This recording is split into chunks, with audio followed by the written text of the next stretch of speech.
Hello and welcome to Santa Barbara Forum. I am your guest host tonight, James Fenkner, and I have as my guest Christy Lozano, who is running for Superintendent of Schools for Santa Barbara County, something which I heard hasn't been done for 40 years. 40 years. So what are you doing trying to break the mold?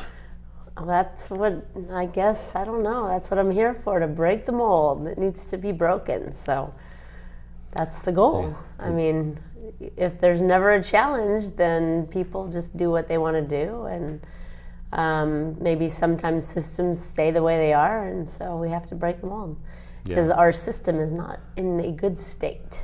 Yeah, I want to get to that. But first, I thought it was very interesting that you were sued when you put your paperwork in, and then all of a sudden you were sued to keep you off the ballot, so that after it would be 41 years that nobody had run. Right? Isn't that interesting? I think that's very interesting. Yeah, not only sued, but wanted me to pay the legal fees for the person suing me for putting my name on an election ballot.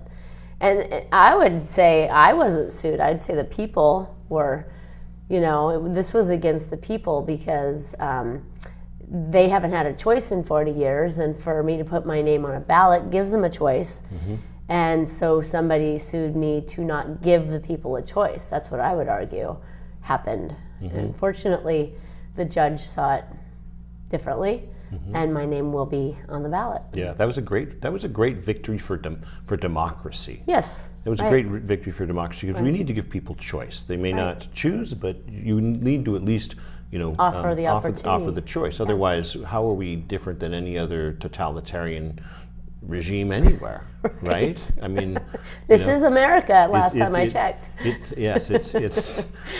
Sometimes it doesn't feel that way, but but it still is. So you won your case, and then you helped someone else win their case. Yeah. So if you could talk a little bit Sure. about that, what happened? Yeah. So in the lawsuit, they brought a case forward up in Tuolumne County of a candidate identical to me with the credentials.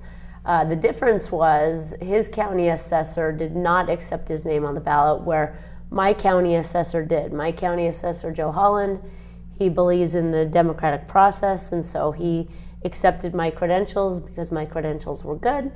And so my name got on the ballot. Up in Tuolumne, his assessor did not accept his credentials.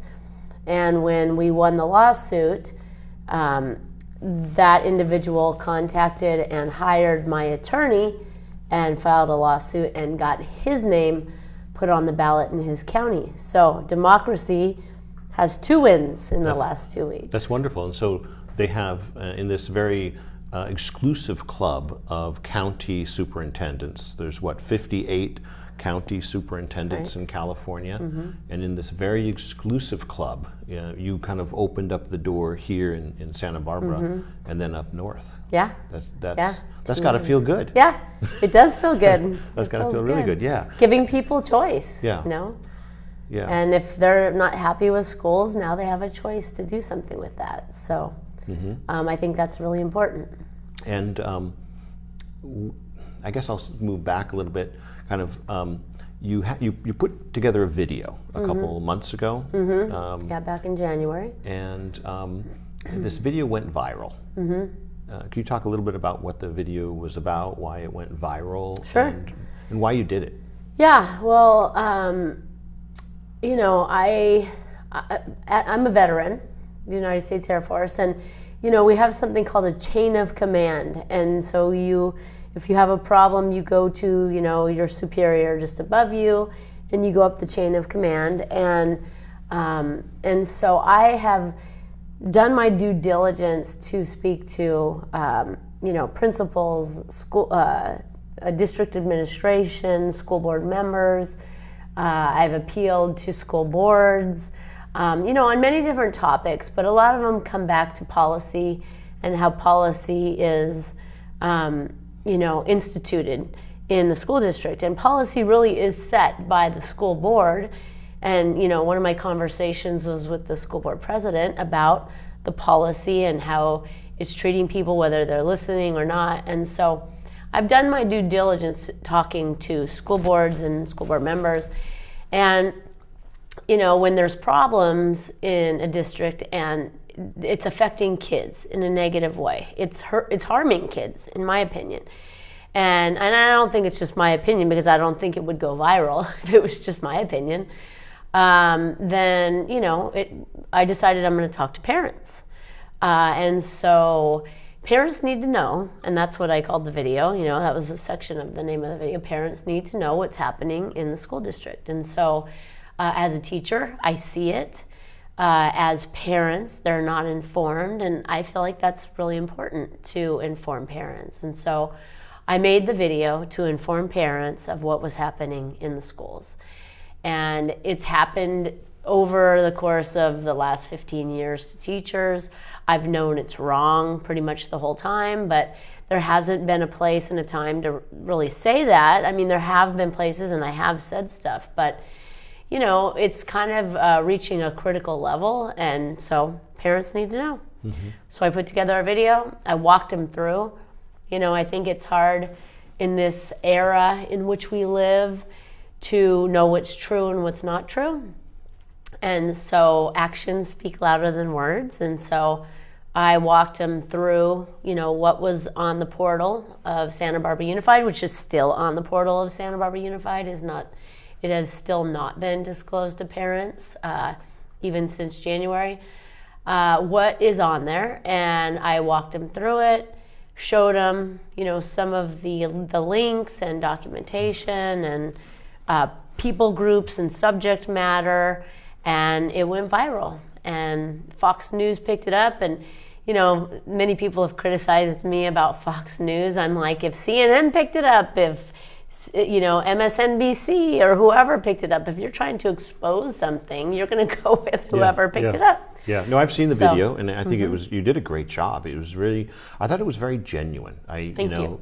We'd met before, but I felt I knew you better as a person, your background, what you've done in life, and I agree that it's crazy that people view news by the provider of it, and it's something that I don't understand why every news service isn't interested to see the receipts of actually what's taught to kids. Yeah, I know. Why it's shocking. Why is that a political issue?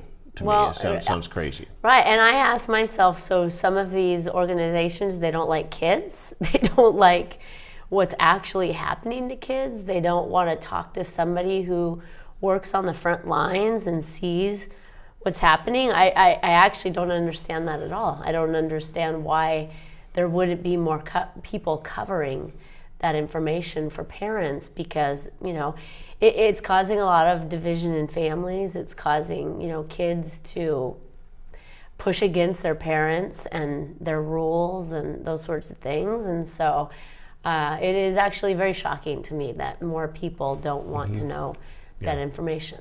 Well, I think not only the family, it's also for the student itself, the amount of self-harm, the amount of these types of things has just gone shot through the roof too. Right.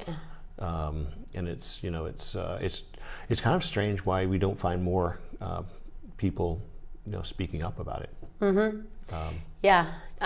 think when I think about why there's not more people speaking up, I don't know if there's a guilt factor, like they've been participating and so they have a hard time turning away or changing.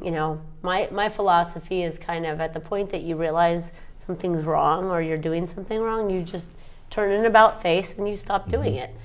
I've been in the district a long time and I've seen these things, but I haven't really known what to do. And so I don't think I don't blame myself for that. I just, but now I do know what to do, and so I do it.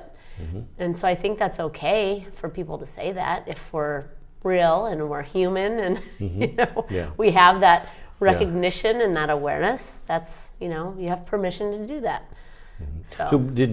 So Fox News reached out to you, right? Is that, or you reached? How did that video And maybe you could explain to people who want to see it, where would they go to see that video? Yeah, so they could go to just Google my name, Christy Lozano, on YouTube. Yeah. And they can watch the video. And I don't know actually how Fox News got access to that, but I had made the video and I hadn't actually sent it out. It was public, and then somebody sent it to me, and I was like, why are they sending me my video? And then I started seeing a bunch of people talking. I went and looked at the video, and it had a bunch of views, and within 24 hours it was in the hundreds of views, and by 4 o'clock the next day Fox News reached out to me. So somehow somebody must have sent it to them, I'm not sure, but they reached out and they asked if I made the video, and I said I did, and they didn't tell me they were gonna do anything with it, but a couple 3 hours later somebody texted me and said, I think you're gonna be on Fox News. They said up next is a Santa Barbara teacher. I didn't even have the TV to watch. And so somebody started sending me clips. They took a screenshot of the clips, and so they picked it up and they showed it. And I was very happy because, it's not just happening in Santa Barbara. It's happening across the nation. You're familiar with CRT. I know you guys had a lawsuit about curriculum and that with Just Communities, but it's not just happening here, and I think it's something that is harming children. I am a teacher. I am supposed to speak up if children are being harmed. I am supposed to say something. I'm not supposed to just stand by and let it happen. So, and I feel deeply about that, and that runs deep for me. And as a teacher, I try to always keep my classroom safe. I try to provide a safe learning environment for kids. I am disciplined. I also teach with love.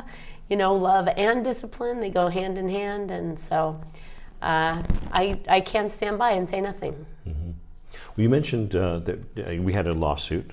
Our group had a lawsuit, and it was actually on the same issue that you brought to the people's attention. What was being hidden from us? I mean, it drives me nuts when a government agency, especially a very important one like a school, hides things.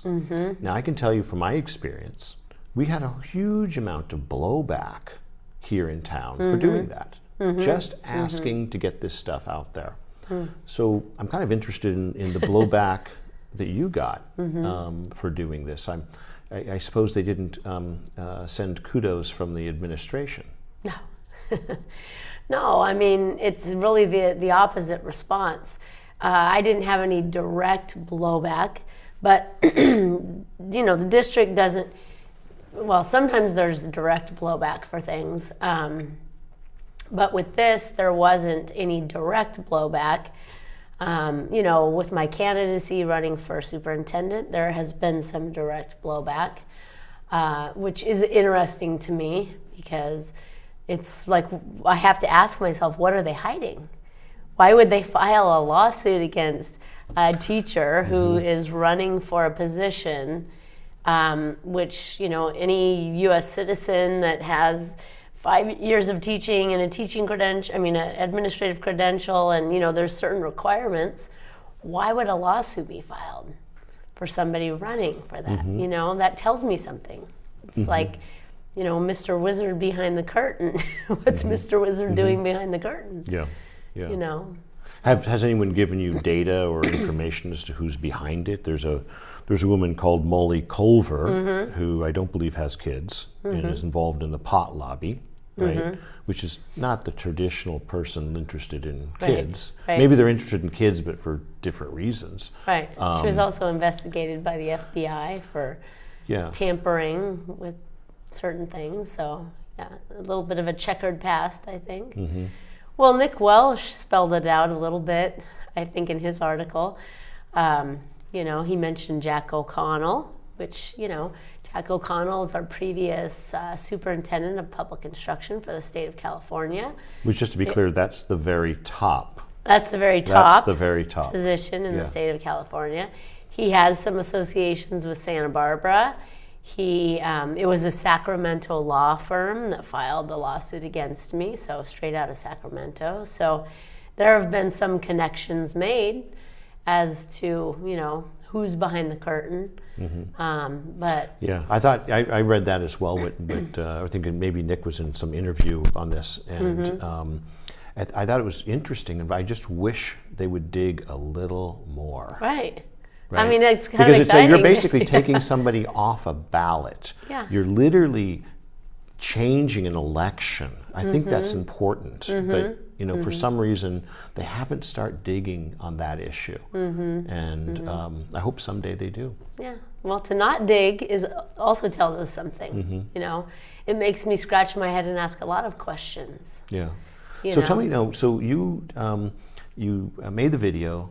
You became a national star, and then you decided to run for superintendent. Can you kind of walk through the thought process of why you would bite off this challenge that's we haven't had for 40 years? Right.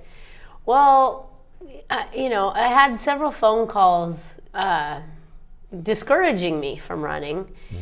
And talked about what the ramifications would be for running, and what would be the ramification? What were people telling you? They were saying that your daughter is still in the school district, and your reputation and your job, and all of those things. Which I listened to them. I seriously listened to the things that they were saying. They said they will chase you out of Santa Barbara. They have chased people out of Santa Barbara that have tried to, run, push back on things. And so, I thought about it, and I talked about it, and I prayed about it. And I took all those things into consideration. But, I also felt like, I have an opportunity because I have spoken up. I have put myself out there as a teacher. I have pushed back on the system. I have been retaliated on, and I'm very concerned about kids and what's happening. And, so, maybe some of my veteran, dedication or just my moral obligation that I feel. I mean, it is a moral obligation for me in the job that when you raise your hand as a veteran and you swear an oath, or, that oath doesn't end once you're out of the service. Right. Yeah. And so when that opportunity presented itself, and I really took time considering, the cost and the opportunity, I couldn't, I said I will pay the cost and I will take the opportunity because kids are worth it. My kids at McKinley are worth it. My own daughter is worth it, Yeah.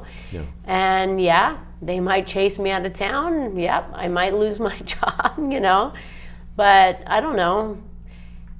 It's worth it. So I decided to do it. Well, I'm glad you did. Now we have a choice. Yeah, I'm glad. I'm glad we do. And I think, and it's important to talk about what the role is and what the job is, and to give people a choice, because obviously what's in place right now is not working. We have 67,000 kids in the district, and over half of them are below state achievement levels. I don't see anything changing that. I haven't seen anything causing any change in that for the last several years. And so, I think sometimes there has to be a choice to do something different, because they're not listening. And that's been my experience. They're not listening. Well, do they have to listen if there's no electoral challenge? Nothing changes, right? Yeah. Right. So, I hope to change that. I hope that, parents care enough to take a chance, I guess. I don't think it's a chance. I've done a lot of leadership roles in the Santa Barbara School District. I've been successful in the programs that I've built. I'm a people person. I'm about bringing people together, unifying groups. My work at McKinley was some of the best work ever. We were very happy over there. I designed a running program that affected the entire school, brought us together every morning. Teachers were happy, kids were happy, parents were happy. Kids were, doing amazing physical work, accomplishing 100 miles in a year. I mean, a first grader was the first one to reach 100 miles. And so I know how to build programs, and I know how to work with people. I know how to motivate and empower and grow and, bring life into things. And so I just want to do that on a big level, on a big level that has an effect on a lot of kids and a lot of teachers and a lot of programs. And so I think it'd be fun. It'd be exciting to see, Well, take on the challenge. I saw your pictures from your video that you put in from McKinley. McKinley. Right. And it looked great. It looked like a lot of fun. Yeah, it was. And kids felt good. I mean, they felt empowered. Some of them would take on leadership roles. Some of them would take on cheerleading roles. Some of them were just helpers, but everybody had their place. And when kids, know that they have skills, abilities, and they have a place and that they matter, they'll walk on water for you. They would do that for me. So I'm excited to have the opportunity to affect the system in a positive way. So clearly you know what it's like now in the schools, right? You know what the school environment is, and that knowledge may not have reached up to the top decision makers who haven't stepped in schools for who knows how many decades. Yeah. What do you think is missing out of the county office? I've been told that the schools make more money through failure than they do success. And I don't know if that's true. I don't know if you. I think that's true. We've talked about it before when we've, when that was you who told on. me. Okay. How would you change that? How do you address that when you have some amazing schools here? The Franklin Elementary School. I toured it a couple of years ago, and I didn't want to leave. It was so much fun. I wanted to go back in time and go to that school. Right? It's just amazing what they've done. And then you go to other schools. I won't name them, but it felt like a pre-prison camp. And from the level of superintendent, how do you get those winners, get us more winners and more great outcomes, and kind of address the schools that haven't performed well? Well, I think that the position is one of influence, and it is one of encouragement, and and I think there's things that you can approve, disapprove, and those sorts of things. Really looking at the curriculums and the programs and where the money is being placed, and if it's not put into a program that is productive, has a positive outcome, we have to change those things. I mean, I don't think it takes a rocket scientist to know that the programs aren't working. The scores have dropped and dropped and dropped. And, when you say that they are rewarded more for failure than for success, they may have stumbled on that by accident, because what I've observed as a teacher over the years is a lowering of the standards to cover up for a failure to teach. And then, for covering up, maybe they thought, we'll just keep throwing money at these things, and realized how much money they could keep getting to be throwing at these things, and it became policy, or it became part of the program. But, but at some point you have to stop yourself and go, this is hurting people. Like, we're getting more money for the English language learners that aren't learning, and then we're keeping them stuck because we're making money off of them. You have to stop doing that. And so, I think as county superintendent, looking into those sorts of things, and that's just not okay. It has to stop, and we have to reverse course, put, money into what is successful. If it's not successful, take the money out and put it into things that are successful, and promote that way, because, you can't keep going on that course. It looks really bad. It is really bad, so, you have to take time and getting to know the system. I mean, first of all, we can't even see the budgets. The budgets are not posted. I found that surprising. Isn't it surprising that the schools, which take the greatest amount of our tax dollars, more than our city, more than our county, the greatest amount, try to find a budget? It's very hard. Isn't that crazy? It might be there. It's buried deep. I suppose on purpose. I don't know if it's on purpose, but starting to bring those things forward so people can see, because it's important for people to see. That's what brings accountability. It keeps you accountable as a person when things are more transparent. Transparency is very important. And so I know at the County Office of Education, they don't record board meetings. You cannot go back and watch a board meeting because they're not recorded, they're not posted. It's very hard to attend a board meeting. There's not really a place to sit. There's not even a podium in the room. And so that doesn't sound welcoming. No, it's not welcoming, and it needs to be welcoming because we are public servants. These are taxpayer dollars. People should be welcome to come. And that should be the standard that is set for every district, all 20 districts in Santa Barbara County. I was reading an article today about the school board meeting that happened on Tuesday here in Santa Barbara. And, what you read in the paper is not what happens in the boardroom. I saw video footage of what happened in the boardroom because they do video record their meetings. And what the newspaper wrote is not true. So, so you make a great point that if our public meetings were videoed and you can catalog them, if you had an issue, like let's say I had an issue with a GATE program, I could type in and see what they've talked about. Right. Otherwise, maybe a reporter covered it, maybe they didn't, maybe they didn't cover it accurately. Right.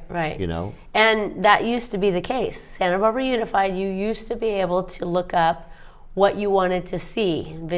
Board meetings were recorded, and they were, by sections, so you could go and just watch that section of something that was important to you. And, I think it's hard I remember I had this professor in college, and she said, "You Americans are funny. You believe everything you read in the newspaper." She goes, in Iraq, she was from Iraq, she says, "We read between the lines. We know that what we're reading is not necessarily true." And it's sad to say that we live in those times where what's written, I've had a lot of articles written about me in the last, couple months. Yeah, you're a bit of a superstar, by the way. A bit of a superstar. Well, some people feel differently that have written some articles, but the funny thing is none of them have come and talked to me. They've never interviewed me. They've never heard. You haven't been interviewed by Newshawk or? I have not. Or the Indy? No. You haven't? I have not. Only the News Press. The only news organization that has spoken to me on the phone or done an interview face to face is the News Press. Interesting. That is so interesting. If you were a teacher, you are a teacher. If you're giving an assignment to a student to research something, and they don't research all angles of it, what grade should they get? Right. Probably not a very good grade. I know journalism, at least my understanding of journalism, and I didn't go to college to learn about that, but journalism is when you actually interview the person that the story is about and you get their input, and then you may talk to a few other sources to get a little bit more of the picture, and then you write an article. Yet I've been talked about by many individuals in our community, and they've never had a conversation with me. And the crazy thing is, I don't understand why. Because I'm talking about something that's happening to children. So do they not like children? Do they not want to hear. I understand it's uncomfortable and we don't like to look at things that are bad, but I would say you have to look at things that are bad sometimes, because that's what gives you the emotions to do something about it. If you actually see for yourself what's being taught and it is upsetting to you, that's a good thing. As a dad, it gives you the emotion, the anger or whatever you need to go protect your daughters or to, stand up. And so I'm really shocked that none of these people have come and wanted to hear from me. Well, for their sake, I hope they do.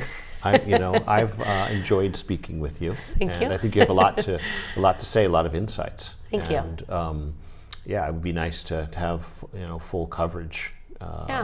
Because it's a fascinating. It's the biggest budget, probably the most important position in this entire county. Yeah.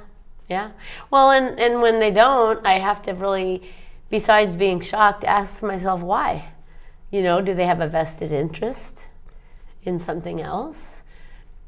Is that also overriding what's best for kids? Yeah. Well, to me, it's interesting just on the newspaper business. Why? I mean, that should, every newspaper, I don't care if it's the Marxist Times, right? Or the Independent, whatever you want to call it. I don't care. Because how are you going to have people read your stuff if they can't read? Right. That's going to be a problem. It's that really is going to be structural a real problem, because they'll have to do emojis. Possibly, yes. It'll be emoji paper. And that will be really boring, I think. Yeah. So you can only look at so many emojis. So you decided to run.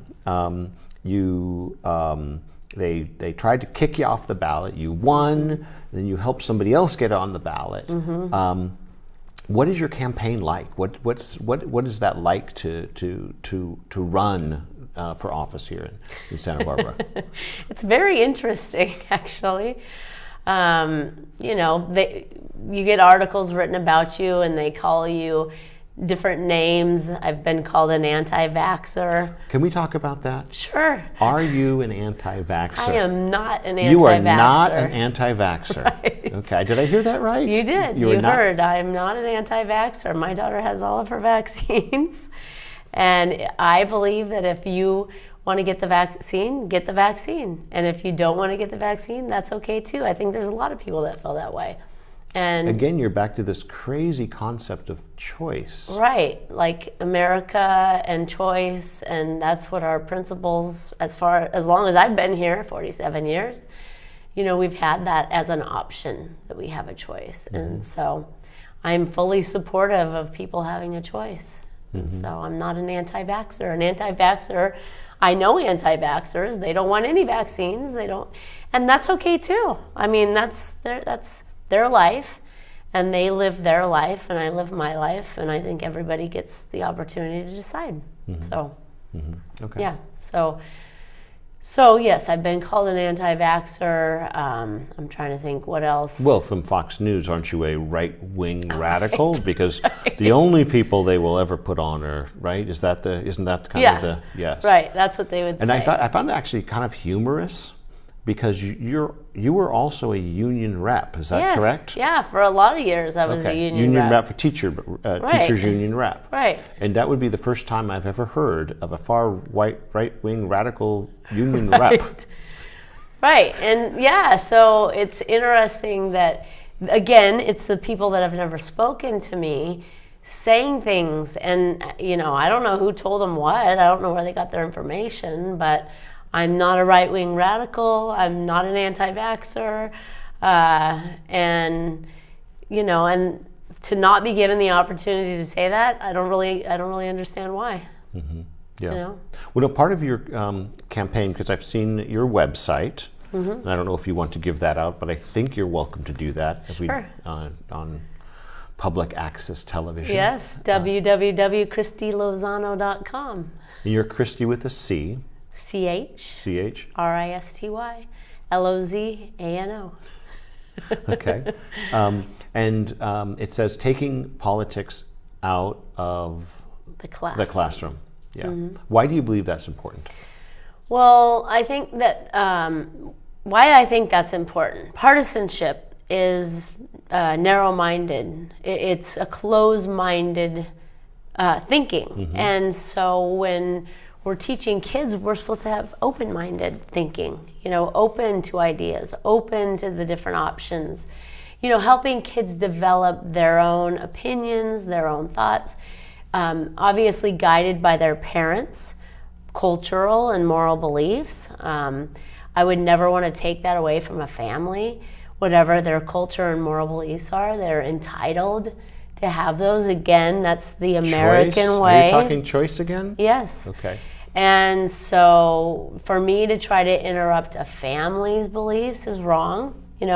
I can have my point of view, but when if we're talking about English and math and science and physical education and art and music, we're giving them opportunities to expose them to a variety of things. If I go back to my own classroom of physical education, there's going to be certain sports that I teach, and sometimes the kids are like, I don't like this sport. And it's like, that's okay, because I'm just exposing you to a whole variety of things. And then I have given you the opportunity to have a choice.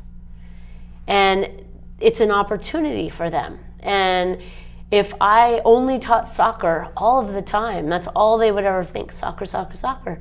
But that's not giving them a well of knowledge, a well of information that then they can go and make a choice. I have, in my class, if I stick to only sports like basketball, soccer, baseball, tennis, I actually miss out on an entire group of kids that love dance and they love music and they're gymnasts.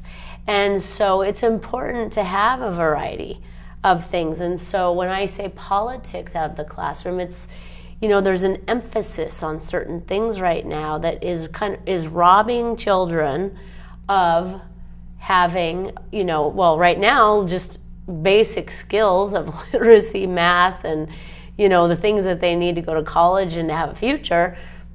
We're focusing on all these other things over here, and the kids are down. I mean, I read an article this week, we are 50th.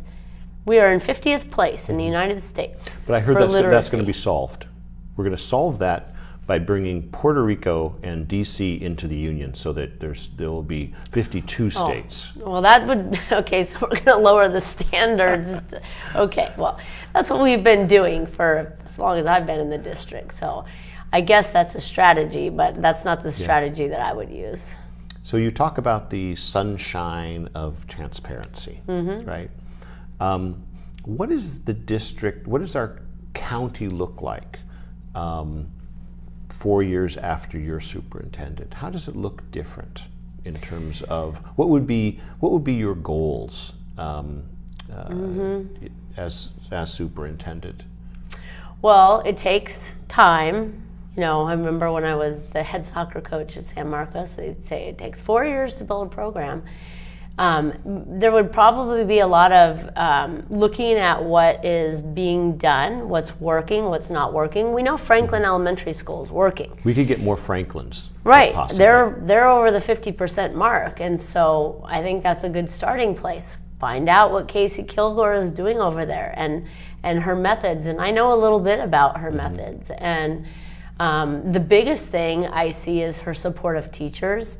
And her support of what they do in the classroom. And I know on the flip side what it feels like not to be supported by principal and not to be believed in as a teacher or respected or talked to or any of those things. And so I think that's she trusts teachers.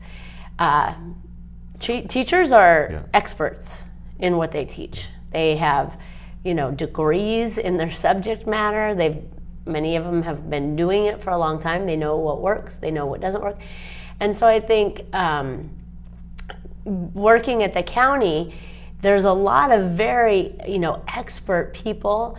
They may not be in their role that they should be in. It may not be an efficient system. And so, with regards to transparency, we have to figure out what's going on, and it starts at the top, and it works its way down. And so, it's a constitutional position. The county superintendent is right up there with the sheriff, the DA, and they are the overseer of what is happening in the world of education. And so, I've had people ask me questions about how much control that position has, and I've said, well, I don't know that it's so much about control. I think there is things to control, but it's also about influence. It's also about setting an example and setting a tone and having expectations and raising expectations. She has oversight of suspensions and expulsions. She has oversight of books and curriculums. She has oversight of programs. She has oversight of the contracts that are made with these different organizations. And so, whatever levers that can be moved to change things, we have to find out what those are and move them, because our kids are failing. I mean, we're failing. The adults are failing the kids, not the kids. It's not the other way around. It's the adults failing the kids. Yeah, I really like your idea of making things transparent, because how do you get trust if you don't know what's going on? It's like a necessary condition, right? I think otherwise it's all with the trust but verify, and who has the time to verify everything, right? I feel like whenever I engage with the school district, I can't find what I need. I don't know, it's more of the runaround than it is just like, here it is, here's the information, here's what your kids are learning. Why that's not online? I mean, I'd be interested in your view about, you've talked about kind of the budgets, but what about the curriculum? What about, what would it look like in a Christy Lozano world? Well, the curriculums would be accessible to the parents. That's why I made a video about some curriculum, is it's not accessible to the parents. And so why wouldn't all curriculums be accessible? I mean, that's kind of a no-brainer. The more that people can see, the more that everybody can be part of fixing the problem. Bring the teachers to the table, bring the parents to the table. Parents know their kids best.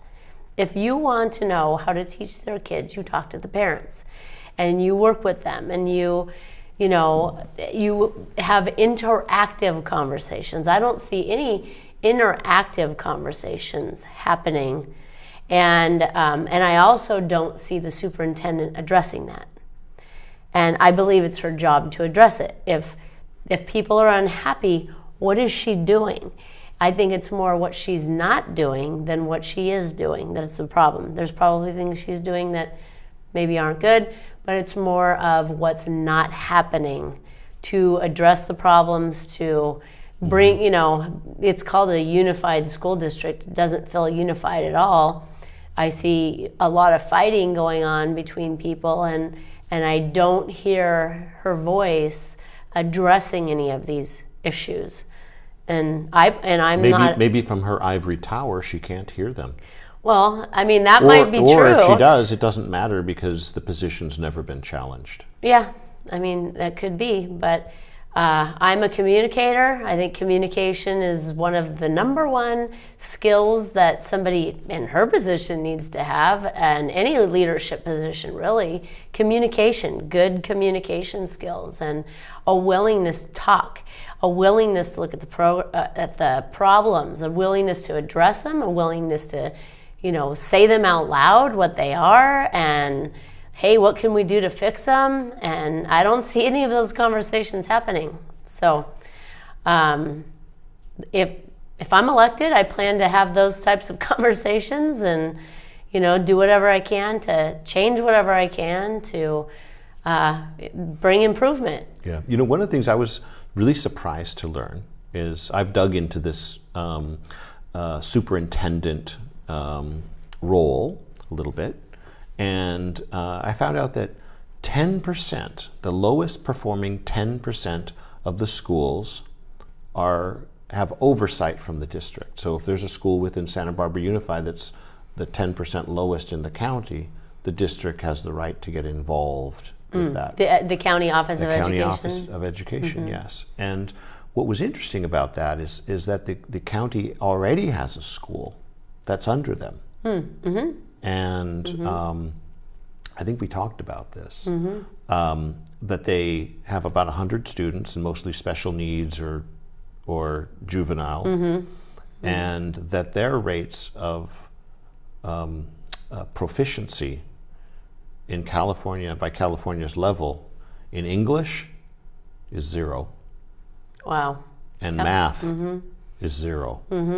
So we're giving up on 102 children. Is basically what's happened there, and that's the group that has the oversight of everything else, right? And that was, to me, it was very troubling, Right. because I know, I don't give up on my kids, and other people, Right. don't want to give up, and some kids have, tough situations, Right. But as a district, to give up on kids is just heart-wrenching. Right. And, the standards might be different for, kids of those population, but I've taught kids of those population, and I've seen progress, and I've seen them do amazing things. And so I think that speaks for itself. You have to look at that example that's being set, and it's not an example to set for the rest of the district if it's 0. Yeah. So I think that's very telling, and needs to be paid attention to, and that's a starting point. That's a starting point for me. Is these are the most challenging. We should have the most challenging. One of the things I've observed over the years is oftentimes they'll give the hardest class to the newest teacher, and the easiest class to the most experienced. And I've always thought about that, because I want the most challenging class. Because if you're a good teacher and you take the most challenging class, you get the most benefit for what you can actually do to affect those kids and show progress. And if you're the most skilled, you should have the most challenging. And so I think that'd be fun to see what can be done with those kids if they're at 0. Kids don't like being at 0. Of course not. It must be so frustrating. They don't. I mean, if you want to talk about mental illness, because I know I've heard it said that we have a mental health crisis on our hands, probably because they can't read and do math is causing the crisis. And they go to school and they don't do anything. And they're bored, and they're not challenged, and they know they're not going anywhere. And I have firsthand heard former students of mine say, my friends can't read. And if they can't read, they can't even get the lowest level job, because if you're delivering pizzas, you got to read street signs, or you have to write down orders. And so I can't imagine what it feels like to be a kid that's 25 years old and can't read and can't do math, and what is he supposed to do for the rest of his life? And I know that those students exist. I know they do, because they've told me. My former students have told me about that, and it breaks my heart. Yeah. You mentioned with the choices. One of the things as a parent that I've found always strange is that every year, right before school begins, our daughters would be selected into a class.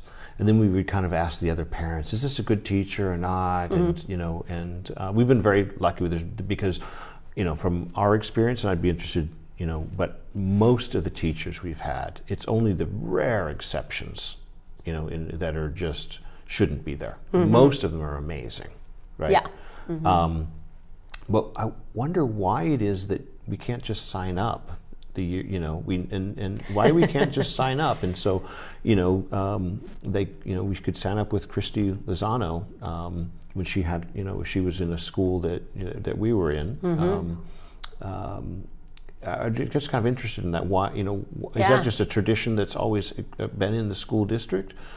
Because you kind of take away a huge choice in doing so. Yeah, I don't think it should be like that. They should all be really good teachers.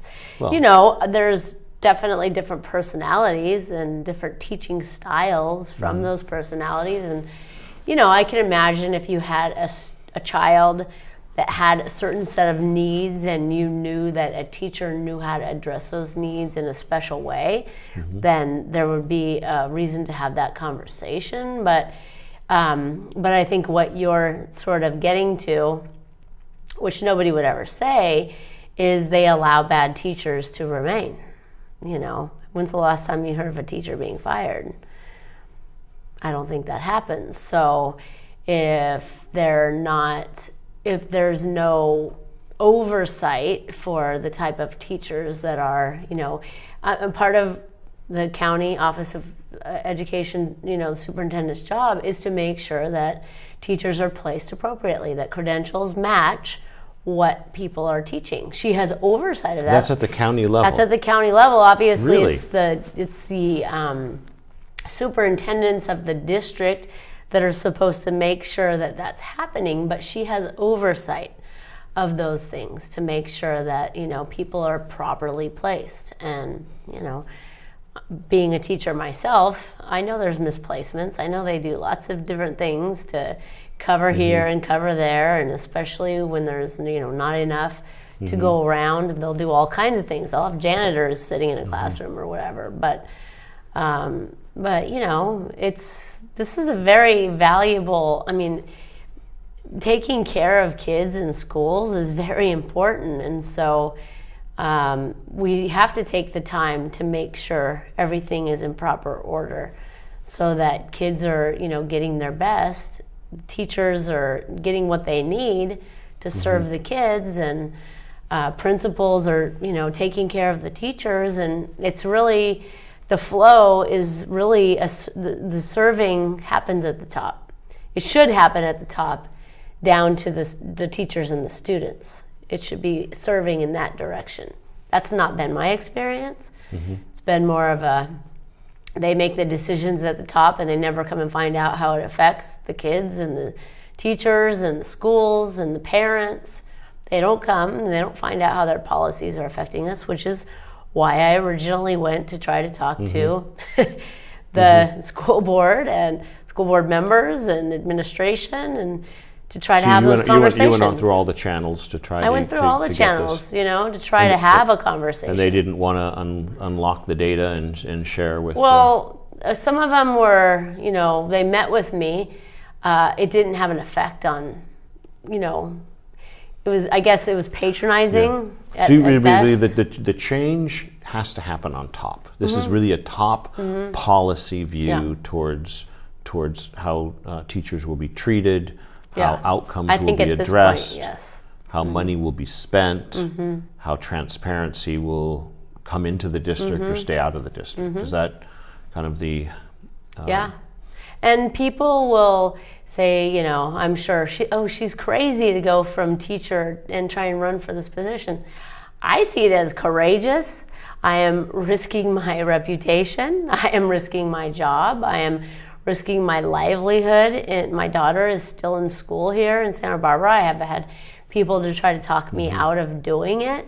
But I believe in it that much that I am willing to take that risk, because I have gone and done my due diligence to try and have conversations, and multiple times, and good conversations, but it doesn't go anywhere. And I know I'm not alone. I know there's a lot of people that have gone and tried to have conversations, and it goes unlistened to, it goes unaddressed, and the problems continually get suppressed, and there's, I'm sorry, lying happening, just flat out lying, to people about things. And this is not an institution that can handle that type of response. And so, they can call me whatever they want, but I think it's highly important. And well, I hope maybe one day they will call you superintendent of schools.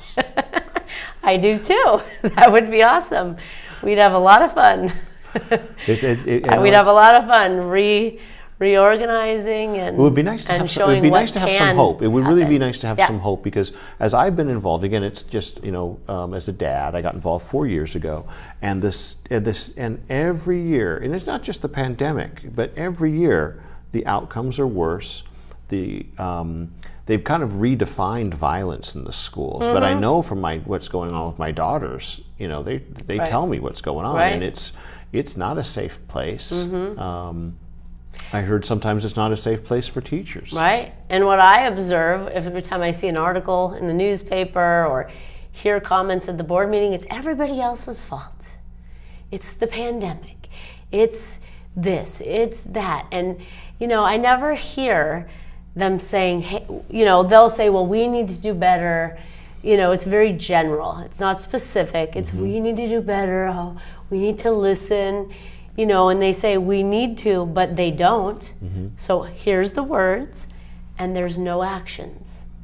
And if people do not start noticing the difference between the words and the actions, this is going to continue over and over and over. And I'm an action person. I'd rather just take the actions. I don't even need to have the words. I'm just going to take the actions. I've already taken a lot of actions. I've already done a lot of things in action mode, and I'm an action person and I'm a problem solver. So I would prefer you look at my actions and don't listen to my words at all. And I'll lead by example that way. Yes. Well, we can do both. We can listen to your words. And, Okay. And I would like to see actions. I mean, you know, it's so frustrating to see what's going on with these schools. They should be, you know, we should be cherishing them. They should be something that we're very proud of. Yeah. And instead, it's a place I worry with my daughters going to, and I know other kids are getting a worse shake. Right. And I know we can. I mean, look at Franklin. Franklin is being successful. We have to look at that and go, something is wrong because this school is making it happen. So let's stop making excuses for everybody else, and let's get over here on this page, and let's start rolling up our sleeves and getting to work. And it's better work. It's more fun to be learning and doing things than to be spinning out of control and making excuses and covering up. And that takes a lot of energy. Takes a lot of energy, yeah. We only have a couple more minutes left, and I wondered if you could talk a little bit about how people could help you, people that also share your vision of actions and outcomes and transparency and safety and all this good stuff. How can people help you? Well, I think, you know, I'm fighting against what, you know, I don't know, what I guess the people who are against me want others to believe. I would say the status quo. Yeah, the It's the status quo. The failed status quo against Christy Lozano. Yes. How's that? You're a poet and you didn't even know it. Thank you. So how can people get in touch? They can with go you? to my website. They can share with their friends. They can help get the word out about who I really am and not just read what the indie or whoever wants to write. They can contact me, email me. Want to have coffee? Let's have coffee. You want to have me come speak in an event? I'll come speak in an event so that you can get to know me and what I'm about and what I want to do for our community at large. So. Well, great. Well, I've been thrilled to get to know you, and I appreciate you coming on the show. Thank you. And I especially appreciate you putting yourself out there with the courage that it takes to do this. Thank you. You brought democracy to Santa Barbara. Woo woo! Let's keep it going. All right, thanks so much. Thanks, James. Thank you.